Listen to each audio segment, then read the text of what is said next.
మనతో పాటు యాక్టర్ రాజశేఖర్ గారు ఉన్నారు. మాట్లాడదాం సార్ తోటి. సార్ కోట శ్రీనివాస్ గారు లేరనే వార్త వినిపించింది ఈరోజు. అందరూ చాలా బాధపడుతూ ఉన్నారు. ఆ వార్త విన్నాక మీకు ఎట్లా అనిపించింది? అంటే అదే చెప్తాను. ఫస్ట్ ఆఫ్ ఆల్ ఏంటంటే ఇలా మాట్లాడాలన్నా కూడా బలవంతంగా మాట్లాడాలి కాబట్టి మాట్లాడాల్సిన పరిస్థితి. ఆ లాస్ అనేది ఎవరు పోడ్చలేరండి. కోట గారు లేరు అన్న విషయం అంటే ఉంటారు. బట్ ఆ కైండ్ ఆఫ్ థింగ్ అలా యాక్ట్ చేసి మనకి స్క్రీన్లో కనిపిస్తారని అంటే ఒక తెలుగు ఆర్టిస్ట్ అనేది ఐ డౌట్. ఎందుకంటే ఆయన చేయలేని క్యారెక్టర్ అనేది లేదు. అట్ ద సేమ్ టైం ఆయన చేసిన క్యారెక్టర్స్ ఎవరూ చేయలేరు. సో ఎట్లా మల్టీ మీతో టాలెంటెడ్. మీతో అనుబంధం ఎట్లా ఉంది? నాకు ఆయనకి మేము చాలా క్లోజ్గా వర్క్ చేసామండి. కోటబాబే నేను. రైట్ ఫ్రమ్ అంటే అందుకంటున్నా ఆ బాబాయ్ అన్న చనువు ఉంది కాబట్టి చెప్తాను అన్నమాట.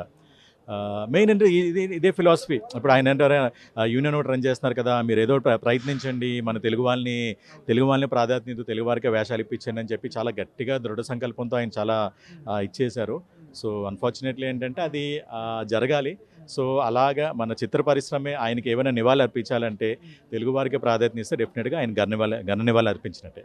సినీ ఇండస్ట్రీ కూడా ఆయన ఎంతో చాలా హెల్ప్ చేశారు. చాలా చేస్తుంటారు కదా. సో ఏమనిపిస్తుంది సార్? అదేనండి, ఇప్పుడు నేను అదే చెప్తున్నాను కదా, ఒక పర్సన్ ఇప్పుడు మీరు ఎందుకు చూస్తున్నారు, చాలామంది ఆర్టిస్టులు మనకి కాలం చేసే వాళ్ళు ఉన్నారు. బట్ ఇంతవరకు వచ్చారంటే ఆయన ఏంటంటే బీయింగ్ ఏనో ఒక ప్రాపర్ ఆర్టిస్ట్. ఆయన సినిమాలనే కాకుండా నాటకాలు కూడా చేసారు, రంగస్థలం నుంచి కూడా వచ్చిన వ్యక్తి అతను. సో అలాంటి వ్యక్తికి డెఫినెట్లీ ఏంటంటే మన అందరూ ఘననివాళులు ఇచ్చేయాలండి. ఎందుకంటే వన్ ఆఫ్ ఇట్స్ కైండ్ అండి. అలాంటి వ్యక్తి నాకు తెలిసి తెలుగు ఇండస్ట్రీలో కాదు, ఇండియన్ ఫిల్మ్ ఇండస్ట్రీలో కూడా ఎవరు లేరు. యా. సో చాలా సినిమాలు యాక్ట్ చేశారు. అందరిని నవ్వించారు, అలరించారు. మీరు కూడా చాలా నేర్చుకున్నారు ఆయన దగ్గర నుండి. సో ఏం చెప్పేవారు సార్ ఎప్పుడైనా కలిసినప్పుడు గాని? అదే చెప్తాను. నాకు పర్సనల్గా ఆయన ప్రతిసారి చెప్పేది ఏంటంటే, రాజశేఖర్ గడ్డం తీవయ్యా అంటే ఆయన ఉద్దేశం ఏంటంటే, ఓకే ఆ సినిమా వరకు అయిపోయింది కదా, తీసేయవచ్చు కదా అంటే ఇప్పుడు రిక్వైర్మెంట్ మార్కెట్ డిమాండ్ వేరు. ఇప్పుడు సాల్ట్ అండ్ పెప్పర్ లుక్కే ఎక్కువ డిమాండ్ ఉంది. బట్ ఆయన ఉద్దేశం ఏంటంటే, మనం ఎప్పుడు డైరెక్టర్కి క్లీన్ షేవ్ మీసం కూడా లేకుండా వెళ్తే వాళ్ళు దాన్ని అడ్జస్ట్ చేసుకుంటారు ఎలా కావాలి. ఎందుకంటే ఇప్పుడు ఆయన చెప్పింది వాస్తవమే. ఇప్పుడు నాకున్న క్లీన్ షేవ్ అయితే నా క్యారెక్టర్స్ నేను లూజ్ చేసుకుంటాను.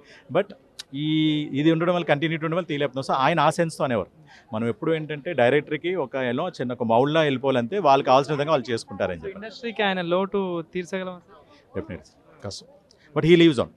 కోటాబాబేని డైలీ మనం టీవీ ఆన్ చేస్తే మొబైల్లో కూడా డైలీ మనకు కనబడతారు. ఆ విధంగా ఈ లీవ్స్ ఆన్. ఆయన ఎక్కడికి వెళ్ళిపోలేదు, మన మనసులోనే ఉన్నారు. Thank you so much.